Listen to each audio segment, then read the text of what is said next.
अस्सलामु अलैकुम वरहमतुल्लाहि वबरकातुह। बिस्मिल्लाहि वस्सलातु वस्सलामु अला रसूलिल्लाह व अला आलिहि व अस्हाबिहि अजमईन इला यौमिद्दीन। सुम्मा अम्मा बाद, रब्बि इश्रह ली सदरी व यस्सिर ली अमरी वहलुल उक़दतम मिन लिसानी यफ़क़हू क़ौली। क़ाल सुब्हानहु व तआला फ़ी किताबिहिल करीम बाद अन अक़ूल अऊज़ु बिल्लाहि मिनश शैतानिर रजीम। बिस्मिल्लाहिर रहमानिर रहीम। व लक़द यस्सरनल क़ुरआन लिज़्ज़िक्रि फहल मिन मुद्दकिर। सल्लल्लाहु अलैहि वसल्लम। एक मरतबा फिर अस्सलामु अलैकुम वरहमतुल्लाहि वबरकातुह। अल्हम्दुलिल्लाह सुम्मा अल्हम्दुलिल्लाह। आज हम हमारे जो अरबी कोर्स है उसकी इफ्तिताह करने जा रहे हैं अल्हम्दुलिल्लाह। और इंशाअल्लाह ताला इस कोर्स के अंदर हम अल्लाह रब्बुल आलमीन ने जिस ज़बान को अपने आखिरी पैगाम के लिए मुंतखब किया उसका मुताला करेंगे, जिसके पीछे रीज़न, जिसके पीछे वजह ये है कि हम इंशाअल्लाह ताला अल्लाह रब्बुल आलमीन की जो ज़बान है, जिसमें उन्होंने अपना कलाम कुरान भेजा है, उसे हम समझ पाए और डायरेक्टली अल्लाह रब्बुल आलमीन का जो कलाम है, अल्लाह रब्बुल आलमीन का जो कुरान है, उसे हम समझ पाए और बेहतर तरीके से।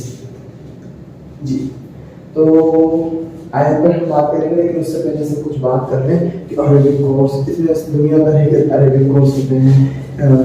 इस अरबिक कोर्स के अंदर क्या होगा, अरबी तो बहुत बड़ी ज़बान है, इसका मुताला किस तरह से कंप्लीट होगा, पहले हम ये करें फिर वो करें फिर वो करें, वो नहीं हो सकता।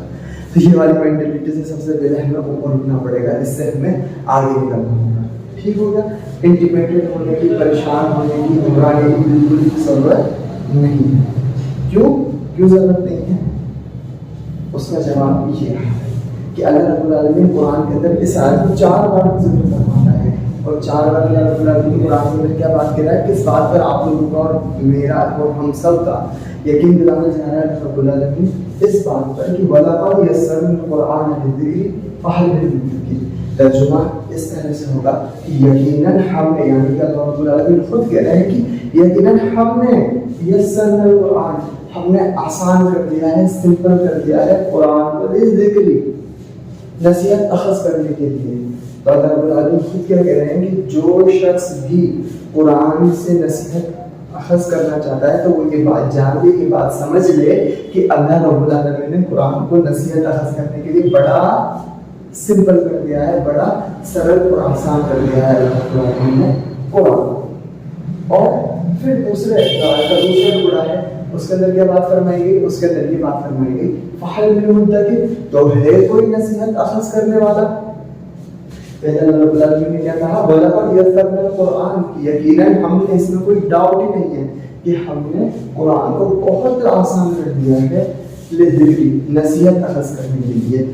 दो जिक्र के 2 मायने हैं। एक तो ये कि आप अल्लाह रब्बुल आलमीन ये कह रहे हैं कि कुरान को किस लिए आसान किया है, जिक्र के लिए, और जिक्र के 2 मोटे मायने हैं। पहला मायना क्या, नसीहत, कि जो शख्स भी कुरान से नसीहत अखज़ करना चाहता है तो हमने कुरान को उसलिए बड़ा आसान कर दिया है। दूसरा चीज़ है रिमेम्बरेंस, याद दहानी, याद करना। तो जो शख्स भी कुरान के ज़रिए से अल्लाह रब्बुल आलमीन को याद करना चाहता है, अपने ज़िंदगी के मकसद को याद रखना चाहता है, अपनी ज़िंदगी जो अल्लाह रब्बुल आलमीन ने बताई है कि इस तरह से ज़िंदगी जीने, उसकी याद दहानी करना चाहता है, तो तमाम तरह की याद दहानी के लिए अल्लाह रब्बुल आलमीन ने कुरान को आसान कर दिया है। ठीक हो गया। और फिर क्या बात कही लास्ट के अंदर, फहल मिन मुद्दकिर। तो अल्लाह रब्बुल आलमीन ने तो अपना काम कर दिया है। क्या काम किया? अल्लाह रब्बुल आलमीन ने कुरान को बड़ा आसान कर दिया है। और यहाँ पर क्या बात है, फहल मिन मुद्दकिर, तो है कोई नसीहत अखज़ करने वाला? तो अल्लाह रब्बुल आलमीन सवाल लेकर ये बात कर रहे हैं कि हमने तो हमारा काम कर दिया है कि तुम्हारे लिए नसीहत की, याद दहानी की एक किताब भेज दी है, उसे बड़ा सिंप्लीफाई कर दिया है, बड़ा ईजी कर दिया है। अब है कोई याद दहानी या रिमेम्बरेंस अखज़ करने वाला, इस तरह का एफर्ट करने वाला है या नहीं? तो इस आयत से हमें समझ में आया है कि परेशान होने की बिल्कुल भी ज़रूरत नहीं है। अल्लाह रब्बुल आलमीन ने खुद ने गारंटी ली है कि अल्लाह रब्बुल आलमीन ने कुरान को आसान कर दिया है। ठीक है। और कुरान के अंदर जिस ज़बान का इस्तेमाल किया गया है वो ज़बान कौन सी है? वो अरबी ज़बान है। जब कुरान आसान, तो अल्लाह रब्बुल आलमीन फरमा रहे हैं कुरान में जो अरबी ज़बान इस्तेमाल हुई है वो भी अल्लाह रब्बुल आलमीन ने आसान फरमा दी है। एक ही रेडियो ज़रूरी है, एक ही चीज़ ज़रूरी है, आपका एक्ट के लिए सीरियस होना, आपके अंदर इस अल्लाह के नाम से रुझान हो, आपके अंदर ये रुचि हुई इंटरेस्ट हो कि आप अल्लाह रब्बुल आलमीन का जो कुरान है, अल्लाह रब्बुल आलमीन की जो किताब है उससे नसीहत और याद दहानी अखज़ करने वाले हैं। और अगर इसके अंदर थोड़ा सा हमारा अप एंड डाउन है, हमारी इंटेंशन क्लियर नहीं है, हमारा गोल क्लियर नहीं है, तो फिर और हम कुरान से जिक्र अखज़ नहीं करना चाहते, नसीहत और याद दहानी अखज़ नहीं करना चाहते, तो फिर अल्लाह रब्बुल आलमीन का ये वादा नहीं है।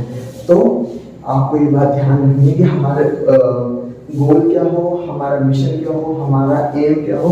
हमारा एम ये हो कि हम अरबी ज़बान को सीखना है, और हमारा ये कोर्स पढ़ाने का तरीका भी मतलब हमारा कोर्स पढ़ाने का जो तरीका रहेगा और जो हमारा मकसद है वो यही है कि अल्लाह के जो बंदे हैं, चाहे वो मोर मुस्लिम हो चाहे वो नॉन मुस्लिम हो, वो अल्लाह रब्बुल आलमीन का जो कलाम है उसके करीब तरीब हो जाए, उसको डायरेक्टली एक्सेस कर सकें, उससे बराह रास्त अपना ताल्लुक कायम कर सके, उन्हें किसी ट्रांसलेटर की ज़रूरत नहीं हो, बल्कि वो खुद जब अल्लाह रब्बुल आलमीन का कलाम सुन रहे हो तो डायरेक्टली वो उनकी दिल में उतर रहा हो। तो हम ये चाहते हैं इस कोर्स के इंटेंशन से। ये कोर्स इसलिए नहीं है कि आप अल्लाह के नाम से कहीं दुबई जाना चाह रहे हैं या फिर आप किसी अरब कंट्री जाना चाह रहे हैं तो आपकी स्पीकिंग स्किल बढ़िया हो जाएगी। अगर आप उसलिए इस कोर्स को साइन अप कर रहे हैं तो आप गलत जगह पर हैं। ये कोर्स इसलिए है, ये कोर्स इसलिए है ताकि जो कुरान है, अल्लाह रब्बुल आलमीन की जो किताब है, उससे हमारा ताल्लुक डायरेक्ट कायम हो सके, हमें बीच में मीडिएटर की जरूरत ना पड़े। तो हमारा हम शुरू में ही इस बात को क्लियर कर रहे हैं कि हमारा ये कोर्स है किस पर ओरिएंटेड है, कुरान की अरबी पर ओरिएंटेड है, कुरान से के अरबी से रिलेट करता है। और हमारा पर्पस यही है इस कोर्स के अंदर कि जो जितने भी जो तलबा हैं जो इस कोर्स को लेंगे वो कुरान से डायरेक्ट कनेक्ट हो, कुरान से जो नसीहत, कुरान में जो अल्लाह रब्बुल आलमीन ने नसीहत की जो याद दहानी का सामान कुरान के अंदर अल्लाह रब्बुल आलमीन ने डाला है, तलबा उससे बराह रास्त कनेक्ट हो जाए। और इसी का वादा अल्लाह रब्बुल आलमीन ने इस आयत के अंदर हम सभी से किया है। और हम सभी को अल्लाह रब्बुल आलमीन का जो कलाम है, अल्लाह रब्बुल आलमीन की जो किताब है, उसको ज़रूर समझना ही चाहिए। क्यों? अल्लाह रब्बुल आलमीन के खुतूत हैं जो उसमें नबी करीम सल्लल्लाहु अलैहि वसल्लम के ज़रिए से तमाम आने वाली इंसानियत के लिए जब तक क़यामत आएगी उसके लिए भेजे हुए हैं। तो आपके और हमारे रब ने हमारे लिए गाइडेंस का, सही रास्ते का एक मैनुअल पूरा भेजा हुआ है। तो हमारी कोशिश ये हो कि हम उस मैनुअल को डायरेक्ट समझने के काबिल बने इंशाअल्लाह। ठीक है जी। अब हम बात करें कि अरबी ज़बान को हमें सीखना है। अब अरबी ज़बान के ऊपर ही बात कर लेते हैं कि जो अरबी ज़बान है ये कितने तरह की होती है। ठीक है जी। सबसे पहली चीज़ हम ये डिस्कस कर लेते हैं।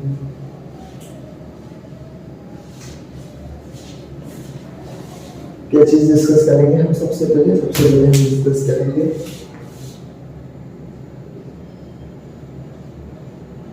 Types of Arabic. ठीक है। अरबी ज़बान की किस्म, अरबी ज़बान खुद कितने तरह की होती है। ठीक है जी।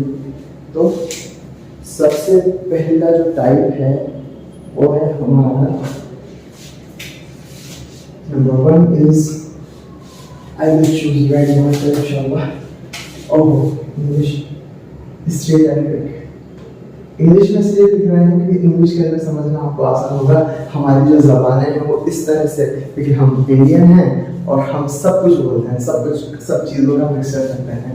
और जो क्योंकि हमारा स्कोप ये है कि जो स्कूल्स और यूनिवर्सिटीज़ के अंदर पढ़ने वाले स्टूडेंट्स हैं उसके साथ साथ चाहे उन्होंने स्टडी छोड़ भी दी हो, हमारे जहन के अंदर वो न्यूज़ है, और चाहे बड़ी भी, क्योंकि सबके सब लोग न्यूज़पेपर की लैंग्वेज से तो वाकिफ थे। तो हम कुछ इंग्लिश वर्ड यहाँ पर लिखेंगे लेकिन इनके मायने भी आपको बता देंगे ताकि आपको आगे लोगों के अंदर दिक्कत ना हो। तो पहला टाइप क्या है? Street Arabic. स्ट्रीट का मतलब क्या होता है? स्ट्रीट का मतलब क्या होता है? गली। तो ये स्ट्रीट अरबिक का मतलब क्या होगा भाई? स्ट्रीट अरबिक का मतलब ये होगा कि जो वो अरबी ज़बान जो कि हर इलाके के अंदर, हर मोहल्ले के अंदर बोली जाती है, उसे हम कहते हैं उस इलाके की स्ट्रीट अरबिक।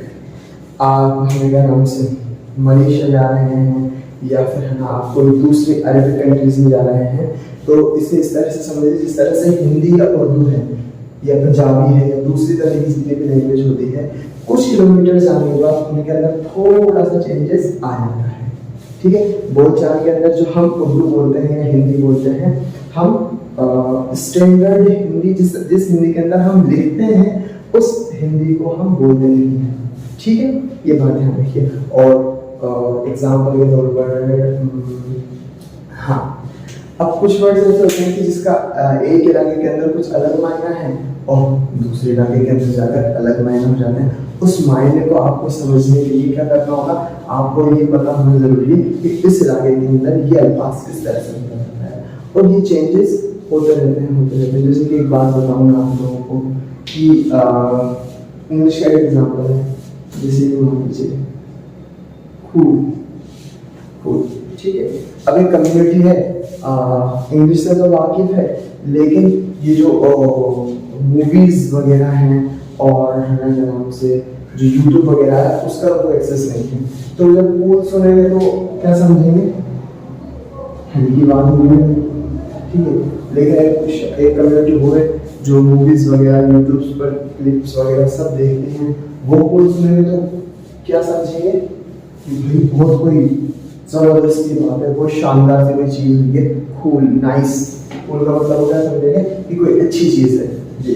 तो हर इलाके के अंदर जाकर जो अल्फाजों के मायने हैं वो थोड़े थोड़े चेंज हो जाते हैं, उनका मीनिंग जो है वो भी चेंज हो जाता है, वो उनके प्रोनाउंस करने का तरीका भी चेंज हो जाता है। जैसे अंग्रेजी का एक लफ्ज है स्केड्यूल, कुछ लोग स्केड्यूल बोलते हैं और कुछ लोग शेड्यूल बोलते हैं, लेकिन चीज एक ही, लेकिन बोलने का तरीका चेंज हो गया। तो इस तरह तो समझाने वाली बात यह है कि हर इलाके के अंदर जो अरबिक चेंज होती है, जो आम बोलचाल की जो अरबिक ज़बान है उसे हम स्ट्रीट अरबिक कहते हैं, और हर इलाके की हर मोहल्ले की ये ज़बान दूसरे मोहल्ले और दूसरे इलाके की ज़बान से थोड़ी बहुत अलग होती है, क्योंकि हमें किसी अरबिक मोहल्ले में जाकर शिफ्ट नहीं होना है, तो इसलिए हम इस स्ट्रीट अरबिक से बहस नहीं करेंगे इंशाअल्लाह ताला।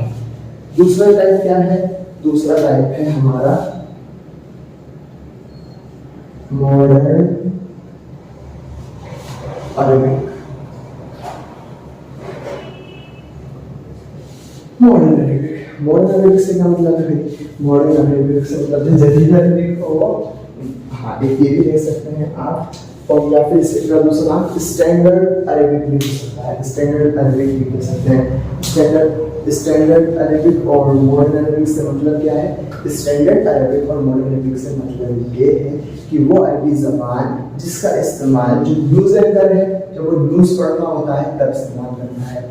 स्टैंडर्ड अरबिक या मॉडर्न अरबिक वो अरबी ज़बान है जिसके अंदर जो अरबी किताबें हैं वो लिखी जाती है, जिसके अंदर टेक्स्ट बुक जो होती है वो लिखी जाती है, और जो स्टैंडर्ड और मान लीजिए जो अरबी ज़बान के अंदर दीनी किताबें भी लिखी जाती हैं, वो सारी की सारी उनकी ज़बान क्या होती है, वो होती है मॉडर्न अरबिक। और अरबी के अंदर इसे क्या कहा जाता है, फुसहा। क्या कहा जाता है, फुसहा। आपने जब सुना होगा ना, आपकी तो बड़ी फसीह ज़बान है, और आप लोग सुनते कि अगर वो तो फुसहा जानते हैं, यानी मतलब वो बहुत अच्छी अरबिक जानता है।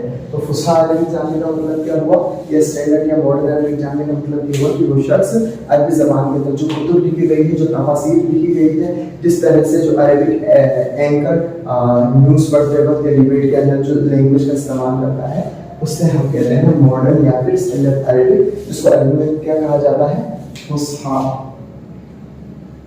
फुसहा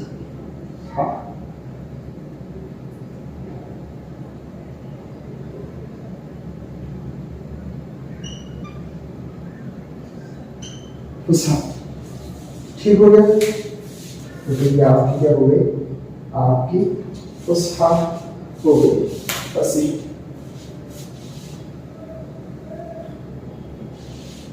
तो ये आप तो वो क्या हो गई, फुसहा।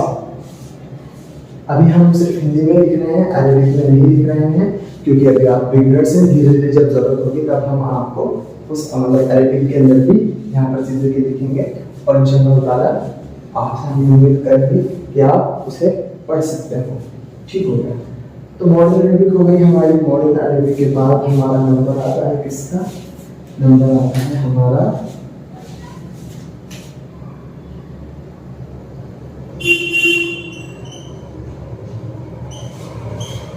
Classical Arabic. क्लासिकल मतलब पुरानी चीज, पुरानी चीज। तो क्लासिकल अरेबिक क्या है? पुरानी जबान अरबी, जो नबी करीम सल्लल्लाहु अलैहि वसल्लम के ज़माने में और उससे भी पहले जो ज़बान बोली जाती थी, उस ज़बान को हम क्या कहते हैं? Classical Arabic. क्योंकि आपको पता है ज़बान का ये मिजाज है, ज़बान का ये ट्रेडिशन है कि जैसे जैसे वक्त गुजरता जाता है कुछ वर्ड इस्तेमाल में आना बंद हो जाते हैं और वो ऑब्सोल्यूट हो जाते हैं बातचीत से, जो टेक्स्ट होता है उससे, और कुछ न्यू वर्ड्स आते हैं जो इंट्रोड्यूस हो जाते हैं। जैसे कि मैं एक एग्जाम्पल बताऊँ आपको, फेसबुक। फेसबुक जब वो एक सोशल मीडिया जो है फेसबुक है वो नहीं आया तो उससे पहले ये लफ्ज़ में जाता था फेसबुक, चेहरे की किताब। शायद रेयरली किसी ने इसका इस्तेमाल किया हो, लेकिन अब ये वर्ड कितना कॉमन है। इसी तरह से जब फ़ोन आए, जब सिर्फ बैक कैमरा था तो फोटो वाला लफ्ज़ पर्सनल का फोटो तो पहले भी इस्तेमाल हुआ था, लेकिन फिर जैसे फ्रंट कैमरा आए तो एक वर्ड क्या पर्सनल में आया, एक वर्ड के ट्रेंड हुआ, क्या वर्ड वो कैसे लगाया? सेल्फी। उससे पहले सेल्फी जैसा वर्ड था ही नहीं, और फिर वो क्या होने लग गया, बहुत ज़्यादा मशहूर हो गया। और कभी कभी ऐसा भी होता है कि जो पुराने अल्फाज होते हैं, मतलब जो कुछ अल्फाज होते हैं, उनको पुराने ज़माने में कुछ तरह से और इस्तेमाल किया जाता था और अभी उनका इस्तेमाल कुछ और तरीके से किया जाता है। जैसे कि भाई अभी हमने कूल वाला एग्जांपल भी समझा, पहले 20-30 साल पहले कूल का इस्तेमाल क्या होता था? हॉट एंड कूल, गर्म ठंडे के लिए। लेकिन अब कूल का इस्तेमाल क्या होता है? इसने बहुत अच्छा शॉर्ट मार दिया है, कूल। तो कूल का लफ्ज़ इस्तेमाल किया जाता है। तो इस तरह से जैसे जैसे वक्त गुजरता जाता है ज़बान के अंदर चेंजेस आते जाते हैं। तो जो मौजूदा अरबी ज़बान है, अभी मॉडर्न अरबी ज़बान है, उसे हम फुसहा कहते हैं। और जो पुरानी ज़बान है और जिसका इस्तेमाल नबी सल्लल्लाहु अलैहि वसल्लम के ज़माने में हुआ था और जिस ज़बान के अंदर कुरान आया है, उसे हम क्या कहते हैं? क्लासिकल अरबी इंग्लिश में, और उर्दू अरबी में कहा जाता है लिसानुल अरब। क्या कहा जाता है? लिसानुल अरब या फिर लिसानुल अरब। लिसान के मायने आप जान लीजिए, लिसान के मायने ज़बान के होते हैं। लिसानुल अरबों की ज़बान यानी कि, और के अभी क्या अभी अरब नहीं है, लेकिन यहाँ पर कौन से अरब मुराद है? एंशिएंट अरब, जो पुराने अरब थे वो मुराद है। तो क्लासिकल अरबी और कुरान की ज़बान कौन सी है? ना तो कुरान स्ट्रेट अरबिक में है, ना तो कुरान मॉडर्न अरबिक के अंदर है, बल्कि कुरान किसके अंदर है? क्लासिकल अरबिक के अंदर। ठीक है, आपको मैं एक छोटी सी पिक्चर है, उससे मैं कंपेरिजन कराता हूँ आपको फुसहा का और लिसान का। क्योंकि कुछ अरब कुछ लोग जो बिगनर्स होते हैं और वो ये सोचते हैं कि हमें मॉडर्न अरबिक या फुसहा आती है तो हमें कुरान भी आता है, लेकिन ये बात गलत है। फुसहा बहुत कंसाइज है, छोटी है, और मौसीक़ी अरबिक लिसान अरब बहुत वास्ट और बहुत बड़ी है। इसको एक डायग्रामेटिक चलाइजेशन से हम समझने की कोशिश करते हैं। ठीक है, अब ये है हमारा एक स्क्वायर, देख पा रहे हैं इसका साइज क्या है, इसका शेप है, क्या क्या। ठीक है, मान लीजिए कि ये क्या है? हमारी फुसहा। और जो ओरिएंटलिस्ट है, जो लोग हना के नाम से, जो मुसलमान नहीं है लेकिन फिर भी कुरान अरबी ज़बान की स्टडी करते और इसलिए करते हैं ताकि हम कुरान को के अंदर जो मिस्टेक्स आई उसको हाईलाइट कर सकें, कुरान की गलतियों को समझ सकें, उसको दूसरों के सामने वाज़ेह कर सकें। वो किसकी स्टडी करते हैं? फुसहा की। और क्या क्लेम करते हैं? 3000 mistake in Quran, 200 grammatical error in Quran. इस तरह की किताब शाया करते हैं, किस बिहाफ के ऊपर? फुसहा पढ़कर।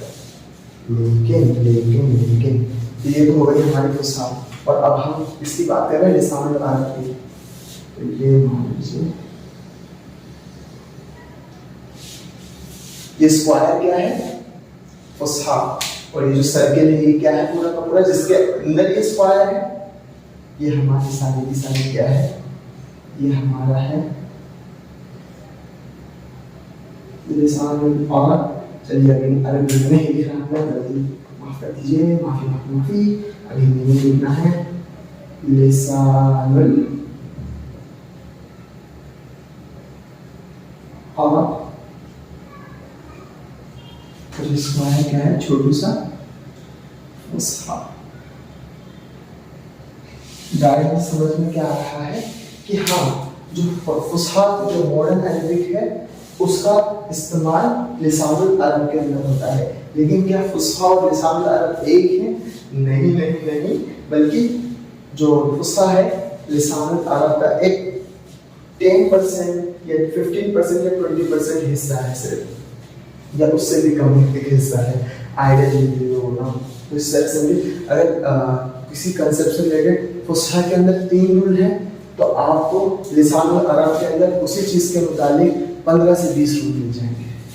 तो लोग क्या करते हैं, ओरिएंटलिस्ट क्या करते हैं, 3 रूल पढ़ लेते हैं और जो बाकी के बचे हुए 12 या 14 रूल हैं उन्हें पढ़ते नहीं हैं और उन 3 की रोशनी के अंदर उस आयत के अंदर गलतियाँ निकालने की कोशिश करते हैं कि देखिए ग्रामेटिकल एरर।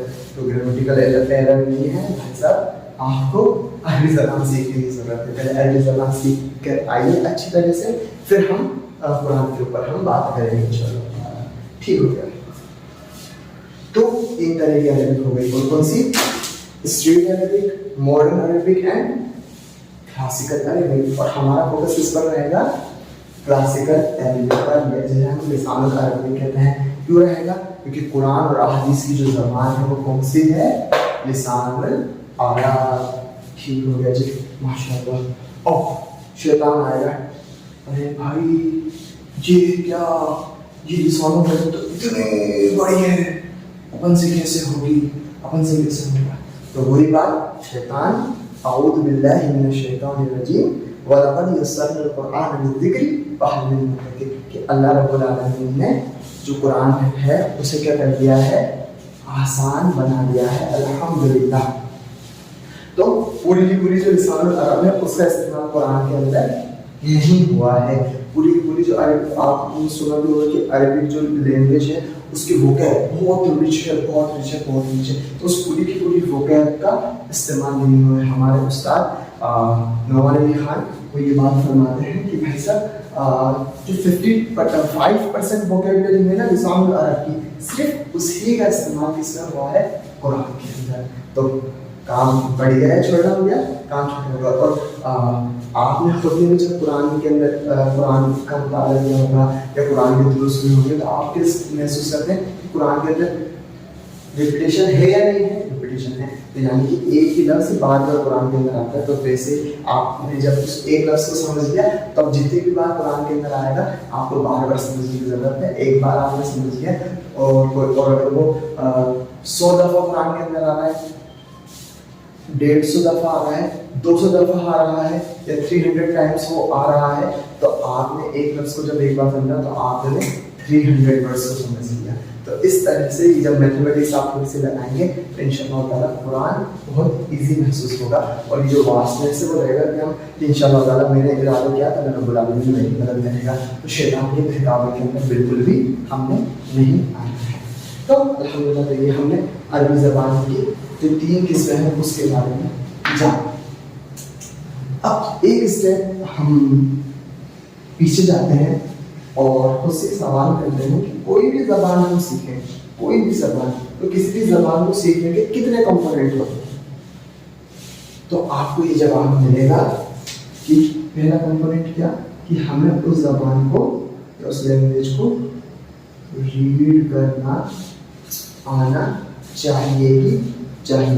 रीडिंग हमारी उस किताब को, उस लैंग्वेज की अच्छे से होनी चाहिए। रीडिंग से मतलब क्या है हमारा? रीडिंग से मतलब ये है कि हमें उस लैंग्वेज की जो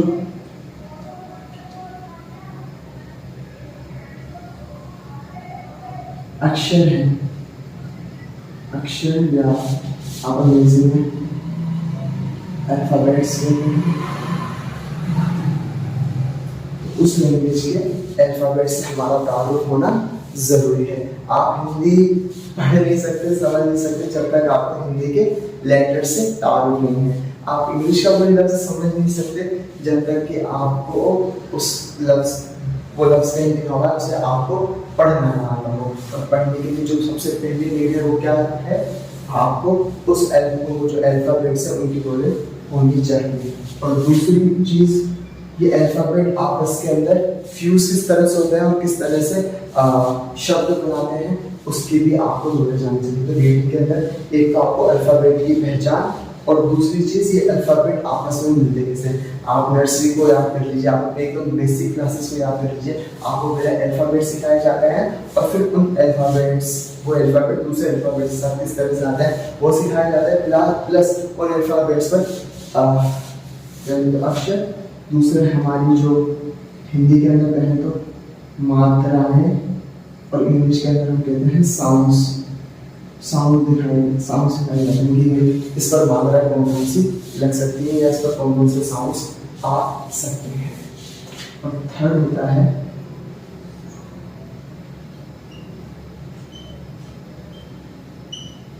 की पहचान। आपको दो अक्षर जब आपस में मिलकर कोई लफ्ज़ बना रहे होते हैं या कोई वर्ड बना रहे होते हैं, उसको आप किस तरह से पहचानेंगे। कब आप एक तो अक्षर को हमने कैसे पहचाना, ये देखिए ए है, ये बी है, ये कैपिटल अल्फ़ाबेट है, या फिर हिंदी के अंदर ये आ है, ये का है, ये खा है। एक तो अल्फ़ाबेट को पहचानने नहीं दिया। दूसरी चीज़ इसके ऊपर आग के ऊपर मात्रा लग गई, आपके बाद मात्रा है तो आप उसका एक मात्रा है। तो जैसे कि का है, का पर आके मात्रा लग गई तो ये इस तरह से लगेगी। अब ये के नहीं है बल्कि क्या है, का। जैसे खा है, खा के ऊपर बड़ी की मात्रा लग गई, तो अब ये खा नहीं है बल्कि क्या है, खी। तो पहले लफ्ज़ सीखे जाते हैं, फिर मात्रा, फिर ये जो लफ्ज़ हैं दूसरे लफ्ज़ों के साथ किस तरह से आते हैं इसका उदाहरण किया जाता है। अब जैसे खा है और गा है, तो इनको फ्यूज कर दिया गया खग। खग कैसे, खग कोई वर्ड नहीं होता, कोई वर्ड होता है, उसका एग्जाम्पल करते हैं हम। जैसे कि सा है, फिर रा, फिर अभी तीन लेटर जब हिंदी के एक साथ आए तो क्या बना, सगर। तो पहले अक्षर, फिर मात्राएं, फिर लफ्ज़ों को पहचानना। लफ्ज़ की पहचान कैसे होगी, जब आपको पता होगा कि ये अक्षर और अक्षर और मात्राएं किस तरह से काम करती है। खैर, तो पहला कंपोनेंट क्या हो गया, रीडिंग का। आप इस कोर्स से फायदा तभी उठा पाएंगे जब आपकी अरबी ज़बान की रीडिंग स्किल है वो क्या होगी, अच्छी होगी। अगर आपकी अरबी ज़बान की रीडिंग स्किल अच्छी नहीं है, आपको रीड करना नहीं आता है, तो इस कोर्स को समझना फ़ौरन रोक दीजिए।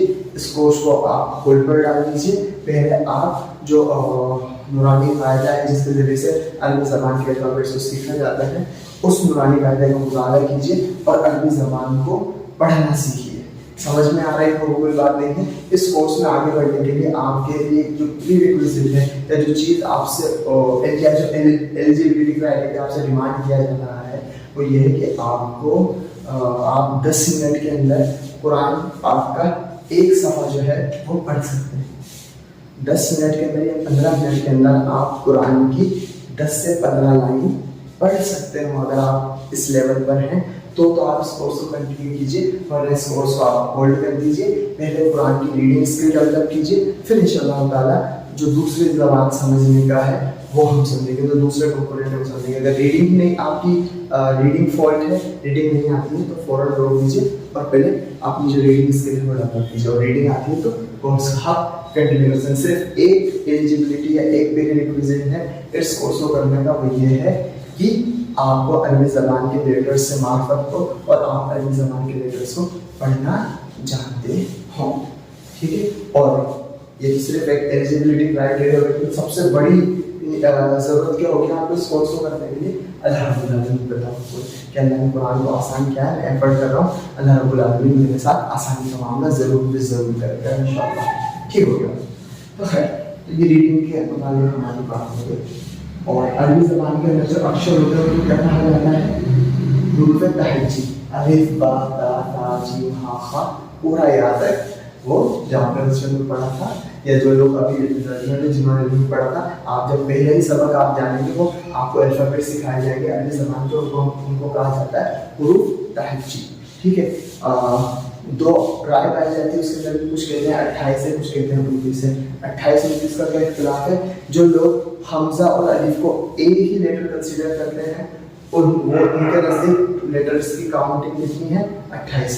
जो इनको अलग अलग कंसीडर करते हैं उनके नज़दीक कितनी काउंटिंग है? 29। अब भाई हमजा और अलिफ का क्या फर्क है, इसको थोड़ा सा हम जान लें कि ये हमारे अलिफ भाई साहब, ये हमारे हमजा भाई साहब। तो अलिफ और हमजा का क्या है? सिंपल सी बात है, आपको कोई घबराने की जरूरत नहीं है। जब कुरान के अंदर या कहीं भी अरबी टेक्स्ट के अंदर आप एक खाली अलिफ देखें, खाली बस ये इस तरह से एक डंडा खड़ा है, तो ये क्या होगा? अलिफ।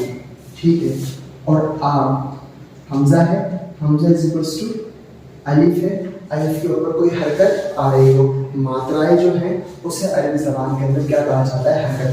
अगर अलिफ खाली है, अलिफ पर कोई हरकत नहीं है, तो उसे अलिफ ही माना जाएगा। लेकिन अलिफ के ऊपर ज़बर पेश आ गया, या अलिफ पर ज़बर आ गया, या अलिफ पर ज़ेर आ गई, या दो ज़बर दो ज़ेर या पेश आ गए, तो ये हरकत जब अलिफ पर आ जाएगी तो इसे हमजा कहते हैं। तो कुछ लोग अलिफ को अलग कंसीडर करते हैं, हमजा को अलग। लेकिन समझना की बात क्या है कि भाई जब अलिफ पर कोई हरकत ना हो, अकेला हो, तो वो अलिफ है, और अलिफ के ऊपर कुछ हरकत आ जाए तो वो क्या कहलाएगा? हमजा कहलाएगा।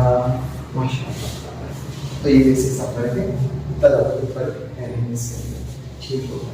तो हमारी रीडिंग वाला जो पोर्शन है वो हो गया। पहला कंपोनेंट किसी भी ज़बान को समझने का क्या है? रीडिंग। दूसरा कंपोनेंट क्या है? दूसरा कंपोनेंट ये है कि आप उस ज़बान को सुन सकते हैं, लिसनिंग। यानी कि जब कोई अल्फाज आपके सामने बोला जा रहा हो तो आप उसको सुन सकते हो, आइडेंटिफाई कर सकते हो, अच्छा ये इस ज़बान का है, तो लिसनिंग। थर्ड का सेकंड नंबर पर, थर्ड आपको रीडिंग आ गई, आपको लिसनिंग आ गई। थर्ड नंबर पर क्या है? आप उस ज़बान को लिख सकते हो। ठीक है, लिख सकते हो। रीडिंग हो गई, राइट, लिसनिंग हो गई, राइटिंग हो गई। अब ये सारी की सारी चीज़ें क्यों की करवाई जाती है? ताकि आपके अंदर अंडरस्टैंडिंग डेवलप हो, ताकि आप उस ज़बान को अंडरस्टैंड भी कर सकते हो। और फिर से जो चीज़ आती है वो एक आती है स्पीकिंग, ताकि आप उस ज़बान को बोल सकते हो। ठीक हो गया? Reading, listening, writing, understanding, then speaking. तो रीडिंग, अरबी ज़बान की रीडिंग आपका प्रीरिक्विजिट है इस कोर्स के लिए, आपको रीडिंग आनी चाहिए।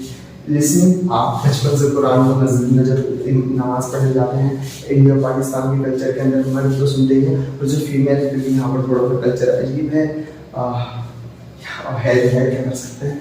ठीक है, तो यहाँ पर मतलब कम ही औरतें हैं जो मस्जिदों की तरफ जाती हैं। कुछ मसाजिद हैं जिनके अंदर इजाज़त होती है, लेकिन मोस्टली होता है। लेकिन फिर भी जब औरतों की जमात होती होगी तब आप कुरान सुनती होंगी। जब कोई आस पास में कोई बहन या कोई भाई आपको कुरान पढ़ रहा होता है तब आप कुरान सुनती होंगे। आप फ़ोन या यूट्यूब पर कोई भाई साहब का वीडियो सुन रहे हैं, किसी का स्टेटस जिन्होंने स्टेट से बात को कुरान सुनी, तो लिसनिंग हमारी होती रहती है। राइटिंग, हम क्योंकि कुरान की ज़बान सीख रहे हैं, कुरान पहले से राइट हुआ हुआ है, तो हमें राइटिंग सीखने की ज़रूरत नहीं है। धीरे धीरे ये स्किल भी डेवलप हो जाएगी, लेकिन अभी हमें इसकी नीड नहीं है। हमारा फोकस एरिया क्या है? अंडरस्टैंडिंग, कि जो कुरान जिसे हम पढ़ पा रहे हैं, जिसे हम सुन पा रहे हैं, और कोई कुछ लोग सुनने और लिखने के बाद सुनने पढ़ पा रहे हैं, सुनने के बाद उसे लिख भी पा रहे हैं, तो फोकस क्या है कि उसकी अंडरस्टैंडिंग भी डेवलप हो, उसे हम समझे भी, समझ में भी आए। हमारे कोर्स का पूरा सरोवर किस चीज़ से रहेगा? अंडरस्टैंडिंग से। हम कोई पोएम या फिर कोई अरबी करके जानेंगे तो स्पीच से हमारा सरोवर नहीं रहेगा। हमारा फोकस एरिया क्या रहेगा? अंडरस्टैंडिंग। ये सारी बातें मैं इसलिए बता रहा हूँ ताकि आप देख लें कि भाई अरबी में तो टाइप की अरबी होती है, भाई हम तो कुछ भी हमें सारी टाइप की नहीं पढ़ी, हमें तो लिसान पढ़ना है, और अगर लिसान करो तो सबसे बड़ी होती है। अरे तो 5% वोकेबुलरी इस्तेमाल होगी कुरान के अंदर, उसकी बड़ा आसान है, इसी तरीके से पूरी कर देगा। और लेकिन किसी भी ज़बान को सीखते तो ये 5 कंपोनेंट होते हैं, उसकी रीडिंग, उसकी लिसनिंग, उसकी राइटिंग, उसकी अंडरस्टैंडिंग, उसकी स्पीकिंग। अरे तो भाई रीडिंग नंबर को आती है अल्हम्दुलिल्लाह, लिसन आप अपनी ज़बान को बचपन से करते हुए आए हैं, कुछ जो लोग उर्दू लिखना चाहते हैं तो उर्दू की तरह इसका अरबी का लिखना होता है, इसमें क्या बड़ी बात है। मेन हमारा फोकस क्या है, अंडरस्टैंडिंग। तो हमें सिर्फ अरबी ज़बान को समझने के ऊपर तो काम करना है। तो आप अब आपका ये जो शेड्यूल है कि कौन सी अरबी ज़बान हम स्टडी कर रहे हैं, लिसान वाला। और हमारा फोकस क्या रहेगा, किस चीज़ के ऊपर रहेगा इस कोर्स के दौरान, अंडरस्टैंडिंग डेवलप करने के ऊपर हमारा जो है पूरा पूरा फोकस रहने वाला है। एक दो बातें और बताकर हम आगे चलेंगे, और एक दो बात ये है कि जब आप ये कोर्स आपने तय कर लिया है कि मुझे अरबी सीखनी है और इस कोर्स के जरिए से सीखनी है, ये जो सुहेल भाई ये पढ़ा रहे हैं इनसे मुझे सीखनी है, तो अब यकसुर होकर फोकस होकर इसी कोर्स को कीजिए। आपको लग रहा है कि नहीं यार सुहेल भाई से नहीं सीखनी, मुझे कोई दूसरे टीचर से सीखनी, तो उन टीचर्स की जो सीरीज है या उन टीचर का जो कोर्स है उस पर साइन अप कीजिए और पूरी डेडिकेशन के साथ वो काम करते रहिए, उस कोर्स को कंप्लीट कीजिए। ऐसा मत कीजिए ये कोर्स भी उठा लिया है, वो कोर्स भी उठा लिया है, वो कोर्स भी उठा लिया है, वो कोर्स भी उठा लिया है, 4-5 चीजें एक साथ ही चल रही नहीं। फोकस होकर एक चीज को कंप्लीट कीजिए, 3-4-5 चीजें एक साथ मत कीजिए, क्योंकि फिर जब लॉन्ग रन के अंदर आपको बड़ी दिक्कत आएगी। सारी की सारी चीजें के मामले में आप बैलेंस नहीं कर पाएंगे और रिजल्ट क्या होगा, आप छोड़ कर बैठ जाएंगे। ये आगे टफ्का आपने बनाया तो पहली गाइडलाइन क्या ध्यान रखनी है कि आपने फोकस होकर एक ही कोर्स को करना है, ये कोर्स करना है, ये इस कोर्स से सीखना है, तो इसी कोर्स के ऊपर हमें फोकस करना है। ठीक हो गया, चलिए अच्छी बात। दूसरी चीज़ ये कि रोज़ाना अल्लाह रब्बुल आलमीन से दुआ करनी है कि अल्लाह रब्बुल आलमीन मैं कोशिश कर रहा हूँ, तुम्हें फरमाया, तुम्हें आसान फरमाया, अल्लाह रब्बुल आलमीन मैं कोशिश कर रहा हूँ मेरे लिए आसान फरमा। क्या दुआ करेंगे आप अल्लाह रब्बुल आलमीन से? दुआ ये करेंगे कि अल्लाह रब्बुल आलमीन तू बहुत आसानी फरमाने वाला है, मेरे लिए प्लीज़ प्लीज़ प्लीज़ आसानी फरमा दे। ठीक हो गया। और दुआ के बाद सिर्फ दुआ पर इक्तफा नहीं करना है, आपको पूरा अपना शेड्यूल इस तरह से डिसाइड करना है कि आप रेगुलरली क्लास ज्वाइन करते हैं, रेगुलरली आप अपने के नाम से ध्यान देते हैं, रेगुलरली आप अपने के नाम से जो बातें क्लास में समझाई जा रही हैं उन्हें उनके नोट्स बनाएं, और जो प्रैक्टिसेस आपको करने के लिए दी जाएगी उन प्रैक्टिसेस को आप पूरा करें। ठीक हो गया जी? चलिए ठीक है। ये कुछ एक बातें हैं जिनका इस कोर्स के अंदर हमें खास ख्याल रखना होगा। तो आज डे फर्स्ट के लिए इतना ही। डे फर्स्ट के अंदर हमने क्या चीज़ें सीखी? डे फर्स्ट के अंदर हमने 2 चीज़ें सीखी। हमने गायब का मुताबिक किया, दूसरे नंबर पर हमने जाना कि अरबी ज़बान के टाइप कितने हैं और किसी भी ज़बान के पढ़ने के कितने एस्पेक्ट होते हैं। तो लिसानुल अरब हमारा फोकस एरिया रहेगा और इंग्लिश के एस्पेक्ट के अंदर अंडरस्टैंडिंग हमारा काम रहेगा। बाकी की जो बातें हैं इंशाअल्लाह ताला वो नेक्स्ट क्लास के अंदर आपके साथ की जाएगी। बारकाल्लाहु लकुम फिल कुरानिल हकीम व नफ़अनी व इय्याकुम बिल आयाति व ज़िक्रिल हकीम। अस्सलामु अलैकुम व रहमतुल्लाहि व बरकातुहू।